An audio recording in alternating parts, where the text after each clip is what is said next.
ইয়া আইয়ুহান নাস, হে মানব জাতি, পৃথিবীতে যাহা কিছু বৈধ ও পবিত্র খাদ্যবস্তু তাহা তোমরা আহার করো এবং শয়তানের পদাঙ্ক অনুসরণ করিও না, কারণ নিশ্চয়ই সে তোমাদের প্রকাশ্য শত্রু।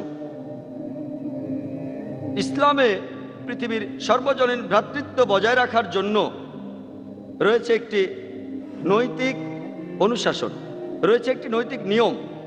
আর এই অনুশাসনে পৃথিবীতে সর্বজনীন ভ্রাতৃত্ব বজায় রাখা সম্ভব পুরো বিশ্ব ব্রহ্মাণ্ডে। পবিত্র কোরআনে সূরা মাইদার ৩২ নম্বর আয়াতে উল্লেখ আছে যে যদি কেউ অন্য কাউকে হত্যা করে এবং যদি সেটা নরহত্যা অথবা ধ্বংসাত্মক কাজের জন্য না হয়, তাহলে সে যেন পুরো মানব জাতিকেই হত্যা করলো, সব মানুষকেই।